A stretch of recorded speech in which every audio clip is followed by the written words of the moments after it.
everyone, welcome to the YouTube channel. I'm doing a little bit of a behind the scenes, but partly because I really wanted to talk to Tash, who's doing my makeup. I'm doing a few videos featuring amazing men and women that have started up their own businesses, and particularly where they've done that at the same time as doing a job and then moved to running their own business full time. So that's kind of what I'm wanting to do. Obviously, please subscribe to the channel, so go down, hit the red button, subscribe, and also ring the bell so that you get the notifications for when another video comes out. So welcome along, Tash. Say hello to the camera. Hi guys. So Tash is hiding from the camera because she's not feeling camera ready today, even though she looks obviously completely beautiful. So Tash, just tell us a little bit about yourself in terms of how old are you and how long have you been doing makeup for? Wow, I'm 23, so I started doing makeup when I was 17, so I think it was adding it up there. Like a good, it's been a while, let's just say it's been a while now. And so how did you get started?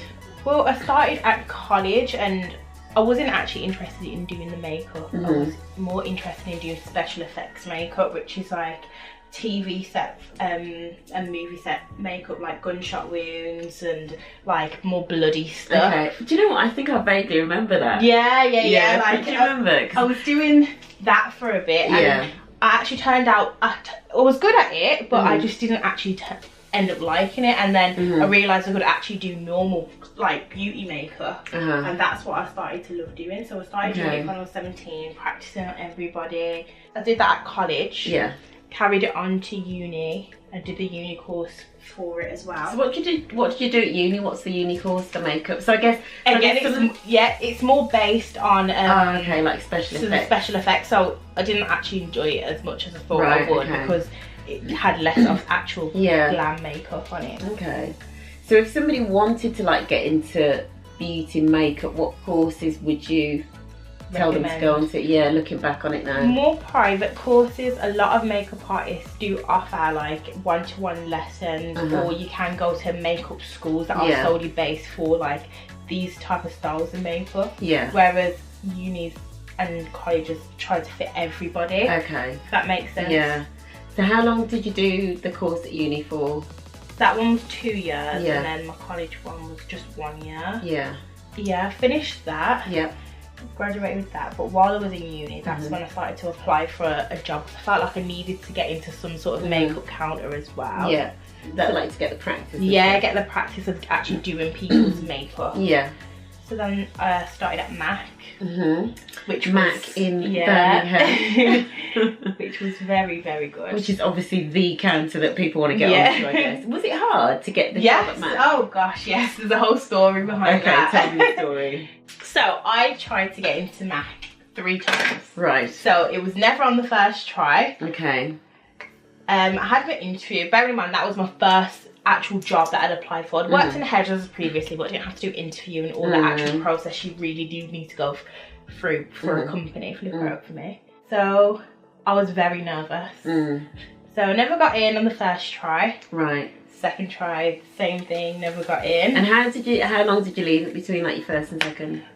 Pretty much like applied kind of straight away. Yeah, but we'll probably say I left it probably about a couple months. Okay. But they still kind of knew who I was. Yeah. So this is when Mac was outside in Canon Street. Yeah. So I was applying for there, and then there was a new manager at the Mac one in Selfridges, and my friend who was at Mac also had recommended me to her, and she gave me a call to actually come in for an interview in Selfridges. So I went in, then I passed that, got a call same day. I was like crying. I cried when I never got in, and I cried when I got in as well. Yeah. So I was crying on the phone to my mum. I was like, what should I do? I don't know what to do. Yeah, I went through my interview process, and I got into Selfridges, but I wanted to work at the one in the freestanding store. Yeah. So they moved me to that one. And I started there. I had so much anxiety on my first day. I called my mum outside the shop. I was crying on the phone again. Oh my god. I do get a lot of anxiety starting somewhere new with new people. I didn't know anybody there. So how old were you when you started at Mac? I think I was I'm going to say 19, about 19, 20, 19, 20. And you've never had any counter experience? None whatsoever. So that's why I was finding it really hard to get in. But saying, obviously working in a hair salon, it wasn't the same as actually being in retail. Wow. I mean, that is some persistence in it to get in. Because at the time, I guess, I mean, I know now there are more like other counters, but at the time, I mean, on a Saturday, back then it used to get onto the mat counters, weren't they? Back then it was so much harder to get into a company than it is now. Yeah. So especially a makeup company of that magnitude anyway. So you started at MAC when you were 19, and then when did you start doing your own stuff on the side? Literally, I would probably say when I was in college, I started trying to freelance a little bit, like like see what if I could kind of pick it up. So if you look right up for it, I started to try and freelance a little bit to see for how it kind of works and whatnot. Yeah. So when I was in college, in between college and uni, is when I started to try and do like clients and trying to get myself out there a little bit. And then obviously when I got into MAC, I had to kind of died out just to get my head around the company because it's such a big company. So I kind of let it go back down. So that, I feel like that's when, in between that time, that's when I started to get my name out there a little bit. In Birmingham anyway. And then I think everyone kind of knew that I got into MAC, so I had to die down a bit. So in between my shifts is like when I was doing my makeup. So I'd finish a shift, come home, do clients, and then it was before work sometimes with doing clients, literally just working around that. So then ultimately you sort of took the plunge and left MAC and just did your own client base. Were you scared doing that? And what was it that made you kind of like make that leap finally to like leave that and just do your own clients? I'd been thinking about it for a while. I think because of the direction that the company was going in, I felt like I either needed to stay in the company and progress in the company, or progress within myself and my artistry. And because it was more based around the retail side of it instead of the artistry. And obviously I'm very, like, my thing is the artistry behind it. So I didn't want to lose that doing makeup. So that's why I was just like, I need to do it. I don't know when to do it. I don't know if there's got to be a right time to do it. And I think I spoke to one of my managers and she just said, you're too talented for this. You need to kind of take the plunge and just go. And then that was October. I handed in my notice. Gosh. I know, it was crazy because I'd been there for 3 years. So I'd built myself up so much and that's what I knew. And then literally leaving there to go into like the real world. On your own, where, you know, if you didn't make money, you didn't eat, basically. I think the big thing was as well speaking to my mom, because I obviously pay for living at home and stuff like that, and I know things like that still need to carry on, if that makes sense. Absolutely. So you still have to contribute. I still have to contribute and whatnot. And I spoke to my mom and she said, you know what, Tasha, because I felt like I was coming home and I wasn't happy. And my mom said she could start to see it. So she was like, oh, I don't like this, but I need you to be happy in what you're doing. So whatever you want to do, that's what we'll do. And I'll support you. Obviously take it easy on you when you're finding it, having hard months and whatnot. So she's been really good. She's been really, really good. And she's been saying, whatever you want to do, I'll help you anywhere I can. And I think because I started to get so much support from everyone around me, I was thinking, you know what, I just need to do this. And I'm guessing, I mean, I know how busy you are because I know how hard it is to get in, like when we've had events and stuff. So how have you gone about like building up your client base? My client base, you come mainly through Instagram. Instagram.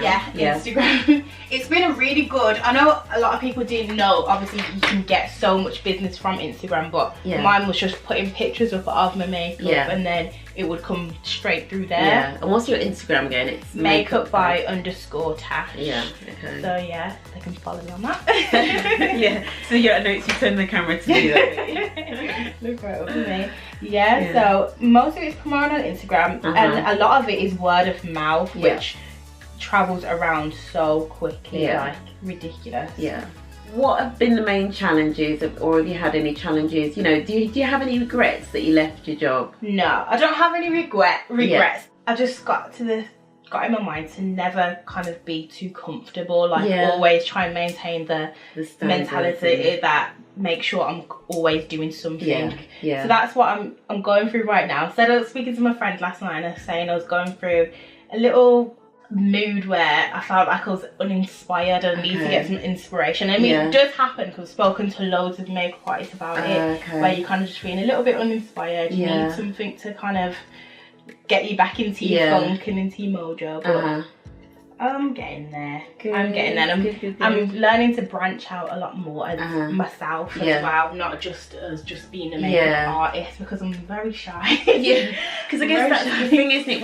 When you start your own business, in terms of then your own development, it's just on you then, isn't it? Exactly. You know, you've got to like take the initiative. You're the whole boss of everything. So I actually have to sell myself and put myself out there. I don't have a company to do it for me. Absolutely. So that is brilliant. So what advice would you give to somebody who is maybe thinking of going to makeup and wants to be doing their own thing, wants to be freelancing and that sort of thing? What advice would you give them? Practice, for one. Practice, because it's not easy. It takes time. It doesn't happen overnight, and don't feel disheartened if you feel like it's not going your right way. If you're very consistent in what you're doing, and you practice a lot, and you've got a good heart, it will happen. You can have a good heart. It will happen. Brilliant, brilliant, brilliant. Well, thank you, Tash, for allowing me to film you, even though I know you felt you weren't camera ready, but you know, you look beautiful anyway, as always. Thank you for being like my first boss, first lady boss on the channel. Thank you for having me. No worries. Okay. Good, and that's everything really. So please subscribe to the channel, give it a thumbs up if you liked it. If you are a business out there and you're close to where I'm going to be filming, you know, kind of just like give me a message. So if you're in the West Midlands, Birmingham, Shropshire, wherever, I'm sure we can do something and get you on camera. Okay, thanks, see you next time, bye. That wasn't too bad. It wasn't too bad. I'm really camera shy. I need to sort this out. I really need to sort this out. I was like, I'm just really shy. She was like, girl, you gotta get out of that. I was like, We'll probably have that as the closing. shot.